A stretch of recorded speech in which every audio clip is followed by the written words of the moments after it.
I like the jazz type of thing.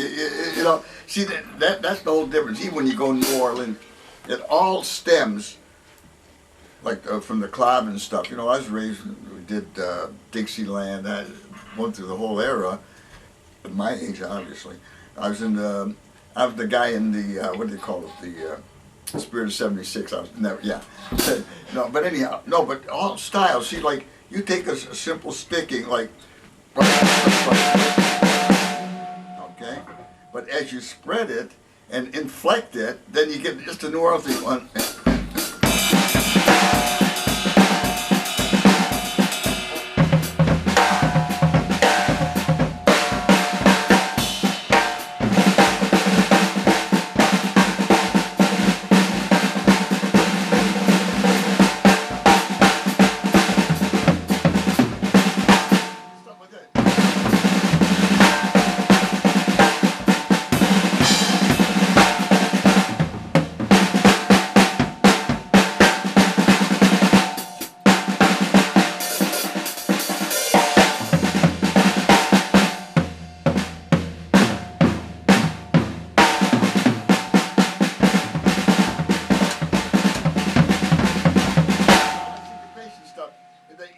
See, they started with the press roll things.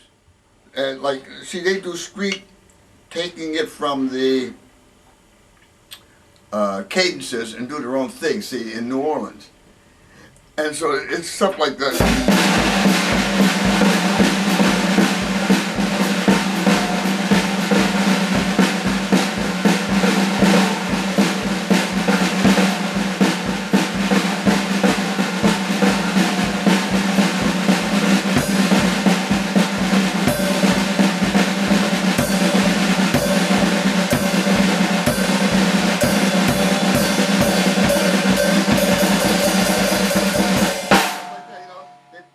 Hand would be on the cymbal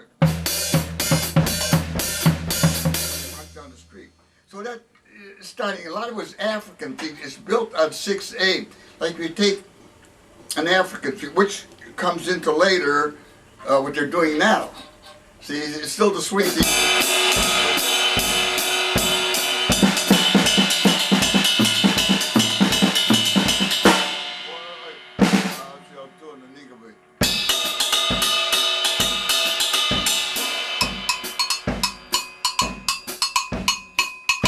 That became later, they're using a style now. Well, what we're talking about now is stylistic. When you're going into, well, I learned from my, you know, we did a lot of contemporary stuff with the symphony, you know, this stuff.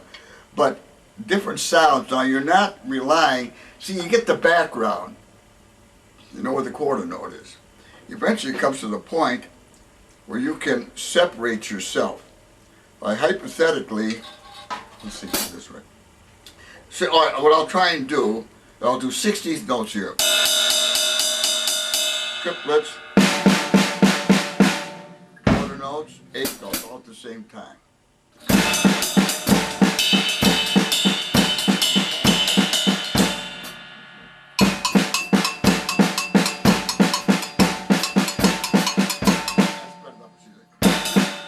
It all relates to where it's going.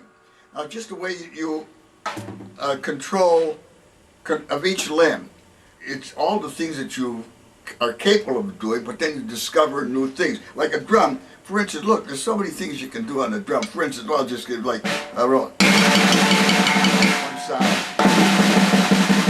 Another sound. Like I do a clavier. Now look what you can get on here. Like did it. Okay.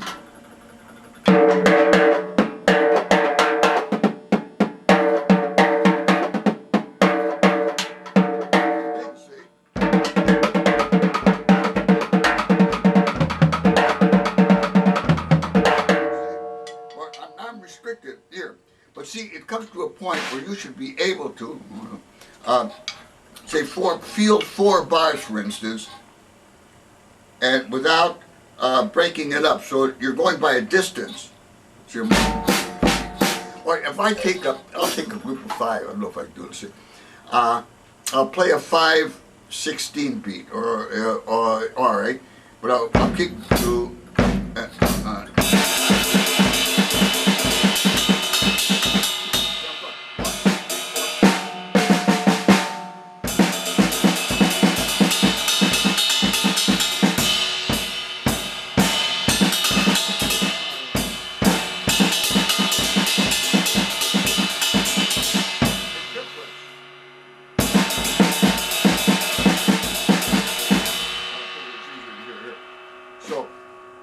notes I'm going, but I'm thinking, all right, so I could do that in any time zone, hopefully.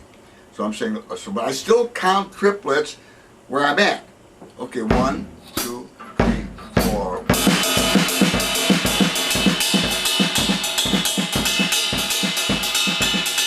do it 3, 4 now. 1.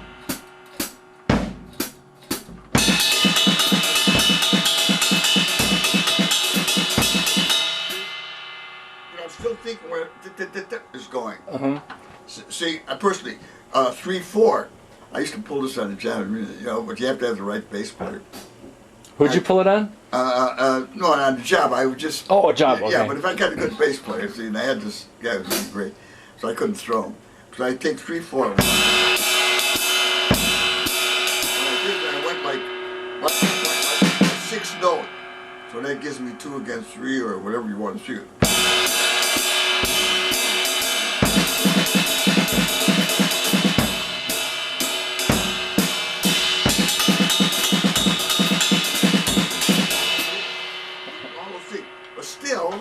It's there. It's a restriction. Mm-hmm. No, it's still a restriction. Mm-hmm. Now, on Milo's thing, when he evolved into his thing, it wasn't really nailed down to any different sounds of the drums and different, so you're not concerned about how things react. I mean, you play, and then it works out, and like I say, because you're not thinking of a complete bar line per se. See? So let's see. I hope I come out. I don't know. What I'm going to do is try and do 4 bars. And I'll just play any damn thing. See if I come out to 4 bars. I hope so. I don't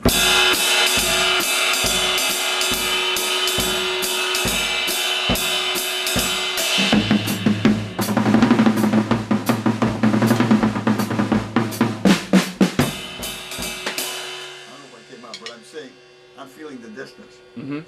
Just playing any damn thing that came to my head. Like when Miles sing, then I've learned to adjust it that you don't even depend on that. There is no constant, per se. See?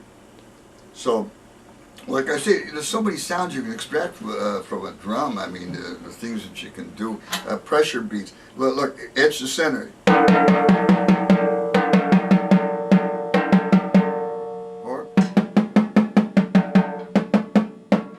Press in, see, and the different sound. So it's a clue. You get it all together, I guess. All right, but see, it's the way you manipulate a thing. See, a lot of things sound more bizarre, I think, than they are. I'll take a simple thing like a paradiddle. Okay. Play that too.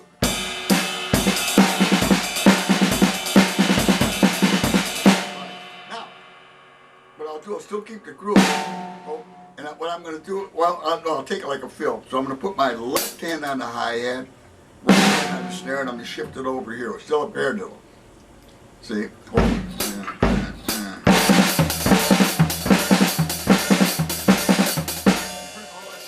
only doing 2 things. So, now if I'll do it in a group of 3.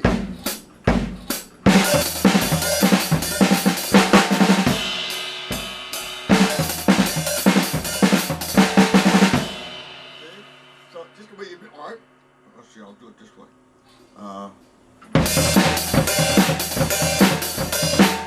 I've still got the backbeat. Take it a step further. Now, we eliminate that. If we're going to go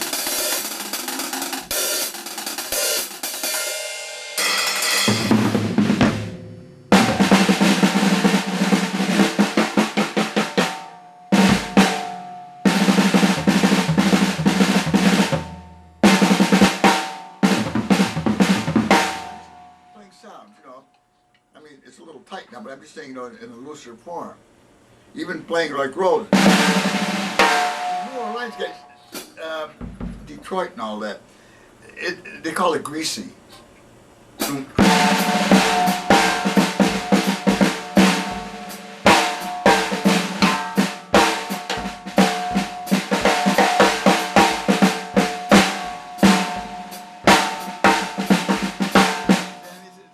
You're not worried about a I said, geez, these Detroit drummers, my God, they have no technique to speak of. I mean, you know, I'm what we call a technique. And this guy's going fast on the snare. I said, what is he doing? And all of a sudden, oh my God.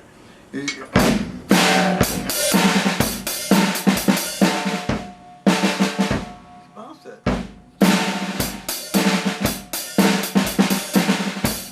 See? You get that type of thing. It's crazy. And like I say, he's not worried about it. It's a sound to get in his ear, what he wants to hear. He's not worried. Just slop. As long as you get the sound out. And so sometimes you restrict it to rudimental, to that. You start thinking that way. Instead of, don't worry, like I tell the kids, show your ways. But man, when you play, forget everything you ever learned. Just, you're not going to go one way. Your sticks are going to go one way. You're doing different things, you know, different techniques that you have. You know, like I said, but you learn things so that you can control it. Like even double basses, you know, I use them a different way. Not like, you know, you can do the blah, blah, blah thing. But I do stuff like where I do a double stroke. I put bass drum 1 and bass drum 2, second one.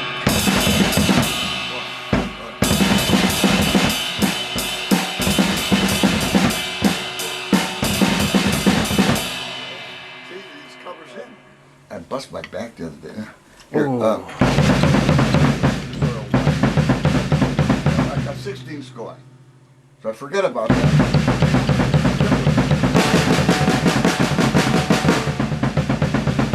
I'm not thinking of that anymore. I mean, or I'll put 6 to each one. You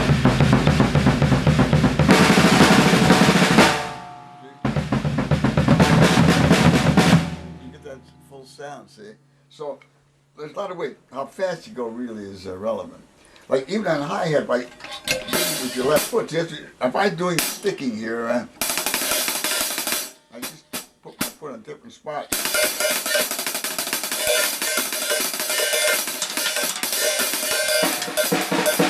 You can all these different.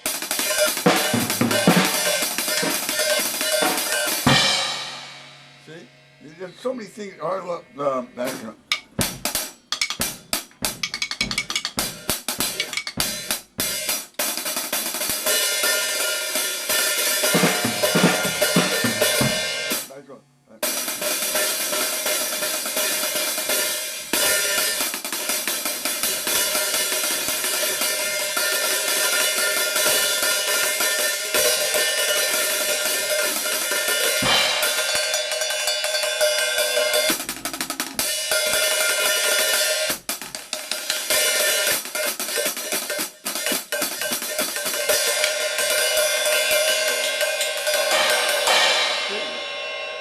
Like, you learn sweeps, but then you learn, you know, to move, get everything close, but it's a different type of thing. Like, you know, Miles would just have a constant thing going with the feet, you know, just go like maybe a thing like that.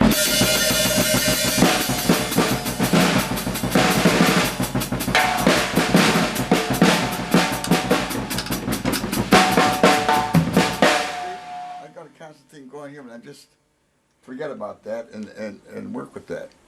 Miles got more finesse than I have on that stuff, you know what I mean? But see, when you not make up things, you got to watch out for is don't let your ego get in the way. Well, I'm going to put, you know, it just, and then you go into your own thing, and that's maybe hopefully stimulates you to do something else when you're doing it, see?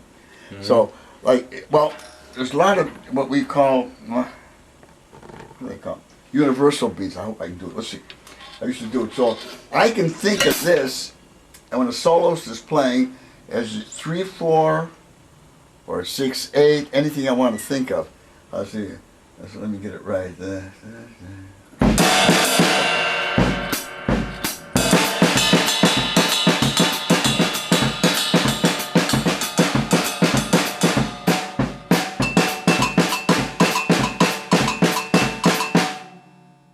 See, by shifting, going in the chord, or there's shifts too. Like you can take the same thing, Indian style from India, where you accelerate the same thing. So I'm going like right, left, right, left, left.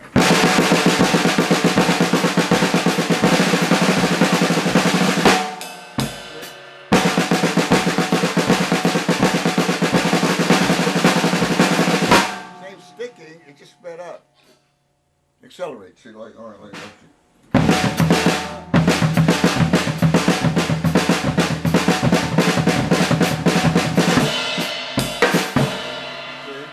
They do stuff like that, but like the more you play, but it's what do they call it? I mean, that you can feel free enough that you're not worried about, well, I'm gonna do this technique or hold my hand this. It's just what you feel at the moment. People that do something different, other people feel intimidated. See, so that's why they put it down there. You know, they want to stop and listen. What used to be hard was Stravinsky when the Rite of Spring. When I played, well, I played with Stravinsky many years ago. That used to be a hard piece for the orchestra. Now, nothing. You know, because they've done so many times. So you stretch the envelope of the new things that you can do and everything else. See.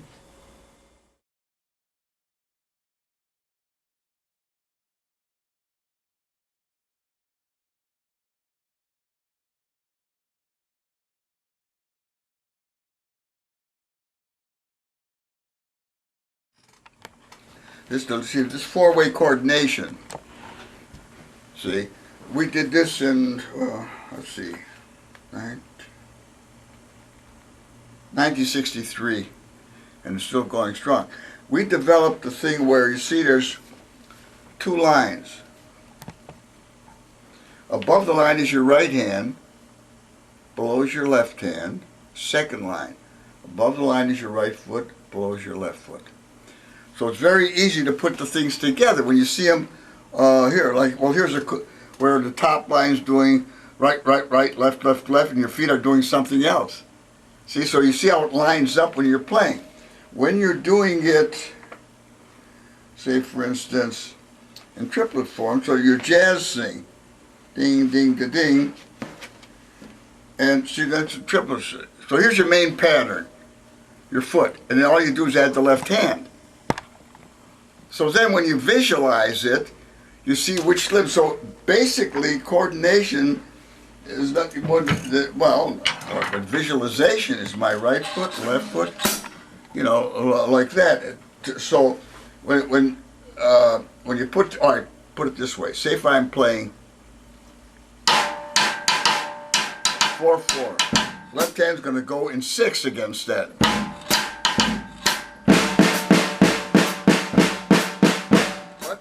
It is together. See, so together, the other way around. So I'm trying to think of reverse now.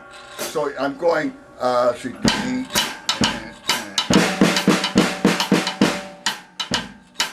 together, left, right, together, left.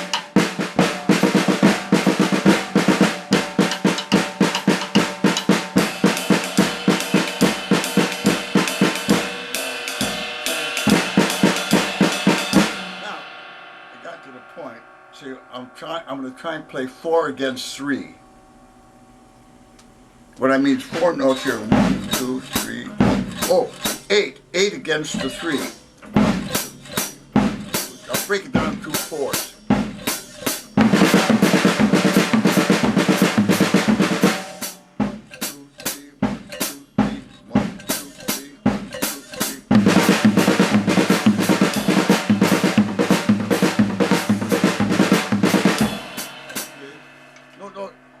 Down the beat. I'm going to try see if I can do 5 with my left hand.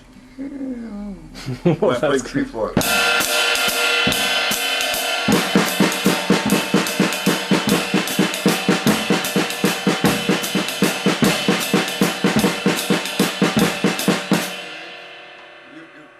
You notice subdivision so that later on you can, you know, go into these things when you're playing. Oh, here's look. I tell the kids here. 1, that's 3. 1, 1, 2, 3, 4, 5 again. So 1. Now what?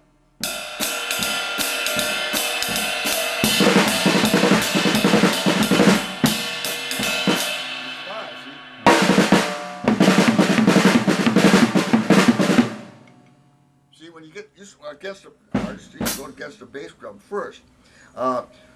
Do something like let's see, Well, I did that. Well, like 7 against 5, things like that. You can actually break it down to a thing. Now, if you're taking, let's see, I've done that triplet thing where, oh, what I'll try and do is see, and one beat later. So hopefully, so I'll get you.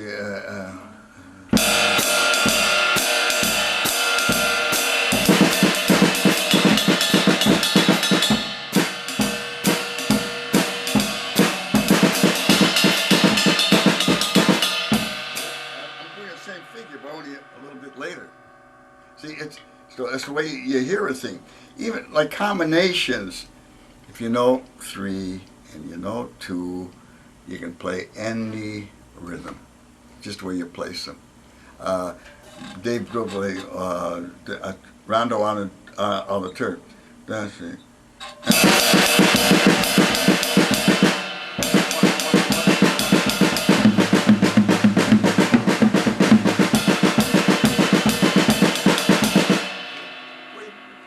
So he's breaking it down. When you break it down, say if he's doing that rhythm, he's going in triplets, right, left, right, left, right, which is 9. 1, 2, 3, 4, 5, 6, 7. I do that in 3,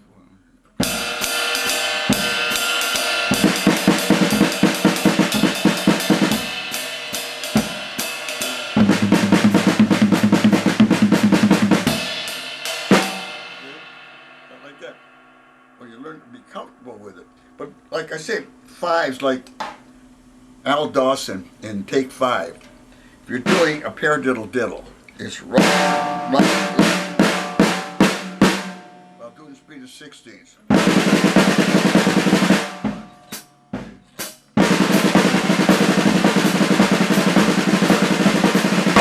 Okay.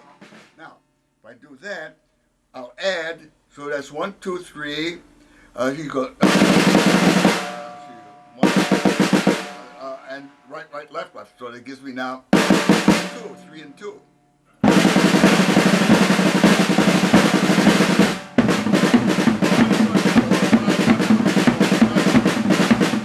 Yeah.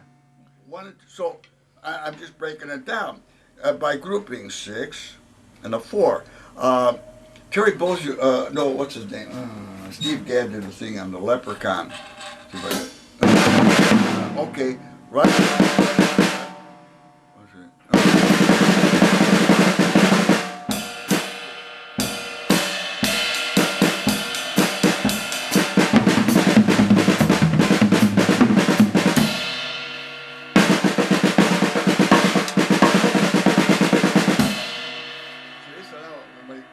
When he goes it, all you're hearing is this.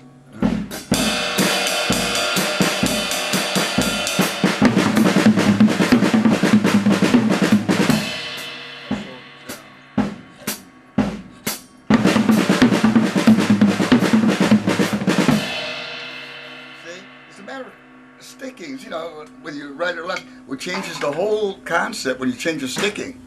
I mean, which stick you're using, right or left or right, changes the whole feeling of a thing. See, but that's why you go through those things, get that in your head. But after you go into the free thing, you're more concerned with sounds and see, when I used to do a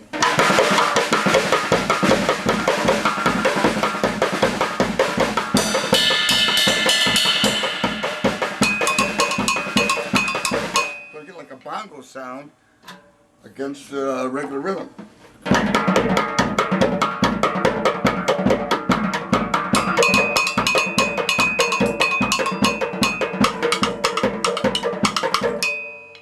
See?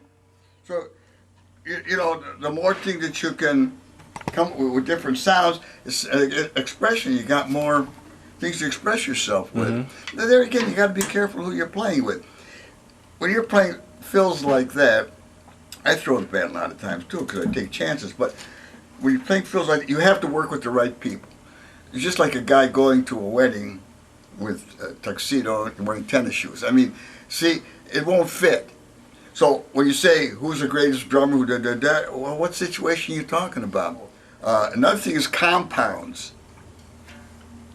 So I put one hand together, right, together, two sounds there.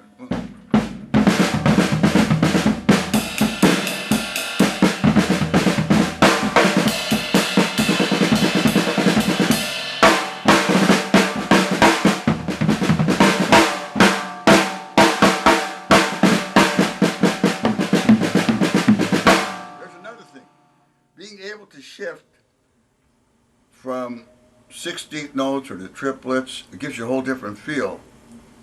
See, because you're going, like in rock, okay, I've got...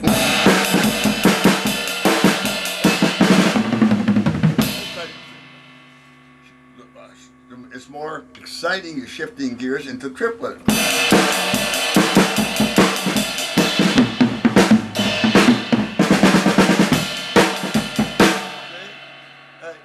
You're breaking, well, Latins do it all the time, because they're going from a cloud into 6/8.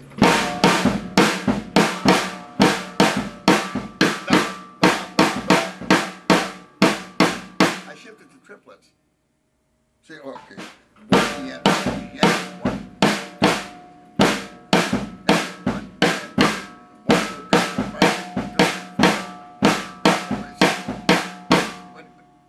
You can't tell. Like a thing where I fool a lot of guys, man. All I'm doing is I'm playing, say, like a paradiddle, 16th notes, and a triplet. By interjecting a triplet in a 16th, my God, you get,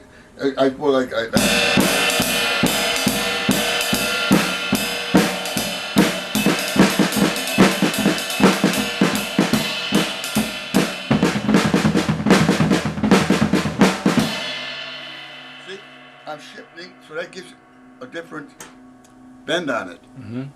That, you know, it's like switching gears, but this one famous thing. I Spyro Gyro. I was trying to figure out. The guy's playing the shuffle rhythm, and they do this in Africa too. I didn't realize, but so what you think you're hearing, and I thought I was hearing. Didn't come in right, so I couldn't figure. Finally, it dawned on me. He was playing 3/4. He was going, well, like, instead of like. Now, if you're playing the bass drum straight, you hear the difference.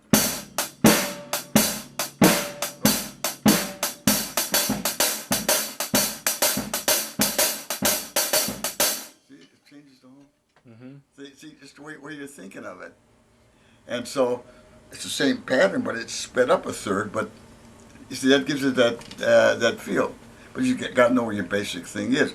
So, like I say, the only thing I can say is that you know, as you get older, you never quit learning. Music, it's a sound. You've got to express yourself in the way you express it. Like I tell the kids, I says, look, I says, I'll tell you one thing. I says, I can only show you just like a painter, like my wife paints a lot, and she says, this so color makes this, but who paints the picture? You. So I can only show you what goes into it. Mm-hmm. That's all I can do. Mm-hmm. The rest is up to you. Mm-hmm. Your own creative abilities and ideas that you think, see. So it comes to the point where, see, as Milo and I well know, these disc jockeys have destroyed music because they're telling you what to like. And people are like sheep. You know, they'll follow anybody who says something. With the orchestra, a lot of times, this is funny.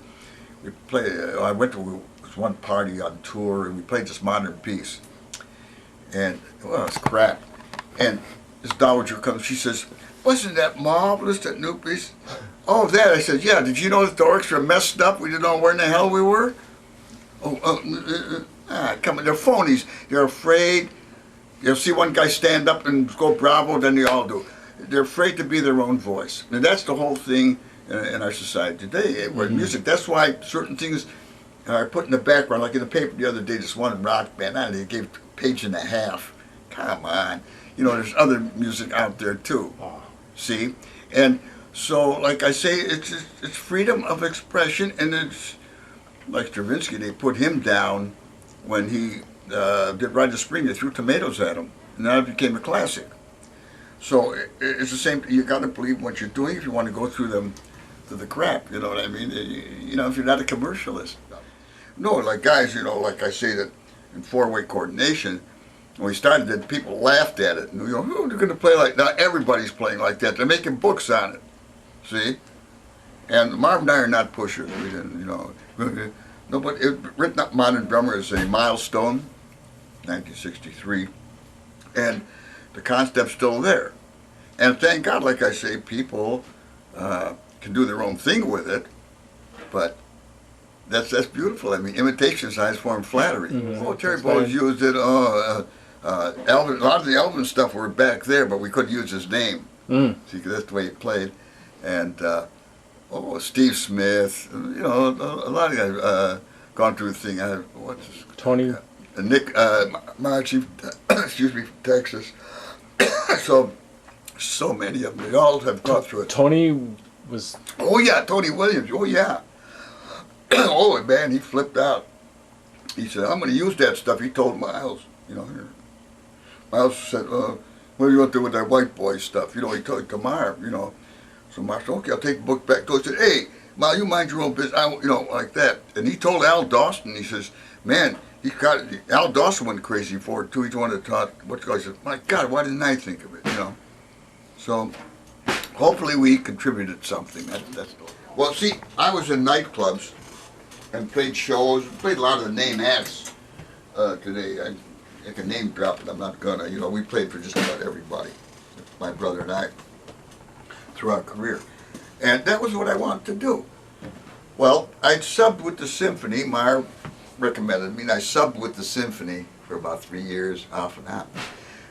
What had happened then at the club was Jimmy Hay comes up to us. We had the group, and we had this black piano player, a wonderful person, Rufus Webster. Was big now in public education. He got to be a big thing in there. Very articulate, smart guy, well-dressed, beautiful person. So we've been there a year, and we just got the house here, and Jimmy Hay comes and says, Dorothy Lewis ice show's coming in. We're having an ice show, and she wants her own piano player. I said, wait a minute. He said, you guys can say. He said, wait a minute, stop there. No. I said, what's the problem? I said, look, has he ever screwed up a show? No. Has he ever missed a rehearsal? No. Has he ever been drunk? No. Late? No. I said, what's your problem? So, for fine, he says, it's because he's black? Well, I used a four-letter word I won't say. And more or less, screw you. And well, I want you guys to say it. I said, no, forget it. You know, no way. So we quit, and I came home, and Agnes said, what did you do? We just got the house. We haven't got anything. He said, I don't care. He said, I do. So we got a job, the trio of us, Rufus, my brother, and me, at the Century Club in Mankato. Now, that was a show place. In other words, they don't dance. It was just a stage bar. So we knew the business. So I said to Neil, what kind of music do you want? He says, only music I care about. He says, the cash register ringing. I says, cool. So we knew the business. So when there's not a lot of people in there, then we slammed. People go, oh yeah, things are going on. When it's real crowded, then we take longer sets, see. Normally he keeps the band 1 to 2 weeks. He says, man. So he kept us at least a month. He said, well, you guys can come back later. In the meantime, I come back, there's an opening in the symphony. So Marv calls me and he says, well, want me to audition? So Roddy says, what audition? He says, I've heard him play for 3 years. So that's how I got it. So I figured I was going to be there 1 year. Now it was 41 years later, see. But conditions got better. After the beautiful part, maybe it's fate, Jimmy Hayes closed down. They went bankrupt with the show. See? So who knows? You know, maybe you stick up to your principles. Who knows? But ever since then, everything was just, you know, because we got pensions and everything else, and it turned into a great job. Got to play with everybody. They were playing with Doc Severinsen and Jack Jones and then Liberace someplace else and Mancini. You know, you got to play with all of it. But all that experience came in handy because, like Mancini says, give me that old time polka feel on the polka for the Great Razor. Yeah, see what I mean? Or we play like the stripper, da da da. Okay, that thing. So he says, "Oh, go." I see. He says, "You worked in burlesque." I said, "Yeah, I know. I saw you in the front row." He says, "Don't get smart." So then he'd give me a bow. You know, after take a bow, he says, "Okay, take a bow." Stand up. Take a stand. I said, "I am standing," and he never forgot that. Always got to be a standing gag every time he came. You know. And the thing is, like I say, you got to be open to everything. I like good Western. I hate to say it, but it's like if a guy plays a good polka, I love that too. Those things. See?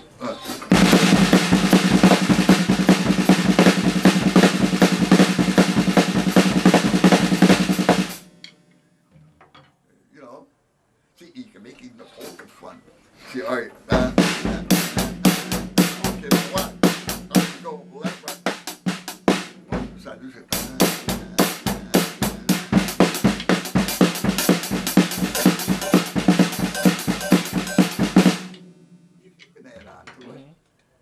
You know, a lot of things.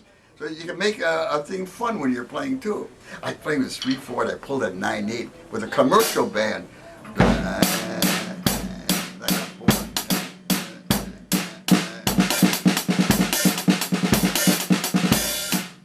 What said a word? I laid it in there.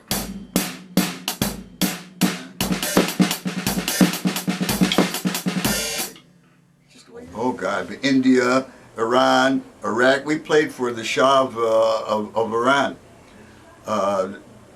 before the Ayatollah. I forgot his name.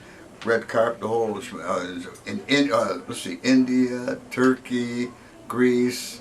I can't name it. It was the whole Mideast tour. Oh yeah. Oh, terrific. Oh sure, they love. You see, it's a contrast. Indian music, when they see us playing in unison together, that's amazing to them because they don't. See, they haven't got any harmony. They've just got melody and rhythm. So when they hear that, they go, "Wow!" See, so it's terrific. So no, it was enjoyable. I said we've gone over 6 weeks. I forgot all the countries. I don't know. Of course, in England, and we stopped over. I got the thing someplace, but I'd have to see. But it was terrific. I mean, we just learned so much, and boy, it was hectic in a way too. Indian drumming, the guy brought back tablas and all that stuff, get their cultures, and Turkey and all. Oh, it was great. I mean, an experience. And I wouldn't.